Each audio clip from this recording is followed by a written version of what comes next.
season ended. Foden had barely caught his breath from lifting the Premier League trophy when he was called up for England's Euro 2024 campaign. He played in every single match as England went all the way to the final, yet he didn't have one standout performance. Despite how good his domestic form had been, his performances for England did not match. People complained that he was being played out of position, but to be honest, I saw Gareth Southgate use him on the left, use him through the middle. It didn't matter which position he played in. He just wasn't the same. Some people still blame Southgate and his defensive system. They felt like it was the manager's job to get the best out of Foden, especially after the season he just had in the Premier League. Others felt that he was simply fatigued from the exhausting season he just had. But at this point, not too many people were worried about Foden's dip in form. After all, besides a few moments at the 2022 World Cup, Foden had never been spectacular for England. He rarely, if ever, imposed himself in big games the way he had done for Man City. At club level, he was a game changer. At the international level, he was just a passenger. So after a long, exhausting summer, Foden returned to Manchester in August. But from the get-go, there were signs that he wasn't the same. Before the season had even begun, there were whispers that something wasn't right. Foden missed a few early games with an unknown illness, and people close to the club said that he looked mentally drained. One report even said that his brain had become foggy during training. That spark he had, that was so sharp, so bright the year before, was already starting to fade, and the season had barely begun. When he did get back on the pitch, it was clear this was not the Phil Foden everyone knew. The touches weren't as clean, his decisions weren't quick, he was barely able to beat the guy in front of him. He wasn't running at defenders or even looking to make things happen. He was just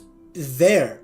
He was doing cardio. He got 11 goals and 7 assists in all competitions, which would be a solid season for most players. A historic season for someone like Højlund. But for Foden, after scoring 27 goals the year before, this was a massive drop-off. Especially when you consider that out of his 11 goals, the bulk of them came in just one purple patch in January. He scored against West Ham, scored twice against Brentford, and got 2 goals and an assist against Ipswich, then scored against Chelsea. Many people thought that he was actually back. This was the Foden that everyone saw in 2024. But after that game against Chelsea, he didn't get a single goal or assist for the rest of the Premier League. Like, think about that. This guy was the Premier League Player of the Year, yet he went like 6 months in the league without a single goal contribution. He revealed at the back end of the season that he was struggling with things off the pitch. He didn't explain exactly what he was going through, and to be honest, he didn't have to. From his words alone and his body language, it was clear he was dealing with something personal. This was more than just missed chances or drop points. This was a young man clearly fighting to hold it all together. It made sense that something was happening behind the scenes, because you don't just lose your footballing abilities overnight like that. Then on the pitch, he also had to deal with an injury. In April, Foden went down after a tackle from Casemiro. The diagnosis? Ankle ligament damage. Foden pushed himself to play through, but it was obvious that he wasn't at 100%. He was hurt both physically and mentally, and it showed. His performances dipped further. Everyone could see it. His body language just was different. No more confidence, no more quick feet. The cheeky grin was not there. Opposition fans were now even piling on him too, with United fans going after his mother. Some reports even said that his teammates were privately worried about him. Then came the FA Cup final in May, a game that City was supposed to win. Foden, who a year earlier might have been the match winner, was actually on the bench. Pep only brought him on with 15 minutes to go. He barely touched the ball. And City, they lost to Crystal Palace. 12 months before this, he had been lifting the Premier League title as the best player in the league. Now he had been a non-factor in a final where he lost to a team that was in the lower half of the table. It also definitely didn't help Foden that the rest of the team also underperformed. Foden wasn't the only player on the Manchester City squad that was playing bad. The Rodri injury hurt the whole team. There was no balance. In 2024, Rodri's presence allowed Foden to have the freedom to do whatever he wanted in the attacking third. The Spaniard provided a layer of protection in front of the back line like a condom, and he was able to break the lines in possession, finding Foden in space. After all, guys, there's a reason the man won the Ballon d'Or. Without him, the team just didn't tick. And for Foden, everything needs to be perfect to get the best out of him. I'm a huge fan, but he is a bit of a systems player. People think that's an insult, but it's not. The guy has been nurtured and developed specifically for Pep City. There is a reason that even at his best, he couldn't replicate his club form for England. He is just custom made for the way that Pep wants to play, which shouldn't be surprising given he rose through the academy during the Pep era. The Spaniard has been nurturing him and preparing him for literally years. He's moving like Diddy. In the beginning, Pep never rushed him into the squad, but patiently gave him minutes in cup games and off the bench in the league, letting him learn from David Silva and Kevin De Bruyne. In 2018,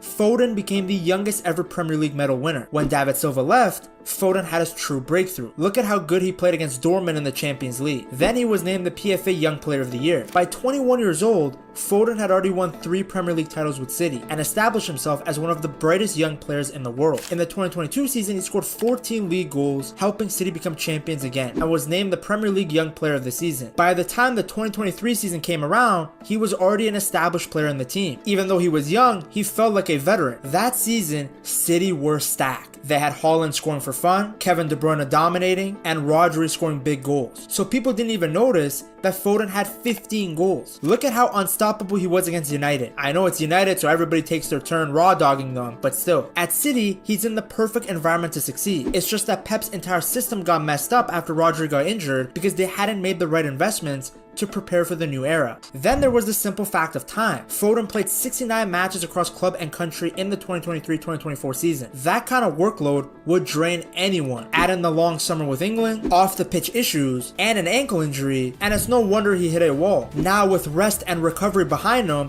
he finally has a chance to start fresh. And the good thing is, that City have rebuilt. There is more quality around Foden now. The likes of Reinders, Cherki, and Nico Gonzalez have helped City become better as a team, and as a result, you are seeing Foden back to his best. Like him and Cherki is a wonderful duo. Most teams don't even have one player as good as those guys, and City have both of them. Foden's return to the top actually started at the Club World Cup. In the tournament, he was scoring again, and you could see his confidence slowly coming back. He scored in the very first match and then set up another. That goal was his first since January. The drought was finally over, and the relief on his face said it all. More than the goals though, he looks different. He looks sharper, he's hungrier. In an interview afterwards, Foden actually said that the hunger inside him is back, and that he wants to prove people wrong. And as always, Pep Guardiola has his back. Even during Foden's slump, Pep never lost faith. He knows how to bring out the best in his players. And with Foden, it's personal. He's watched them go from a skinny academy kid to a star. It will be important. Of course will be. That belief from a manager like Pep matters. It's the kind of confidence that helps players find themselves again. The Spaniard has not given up on him,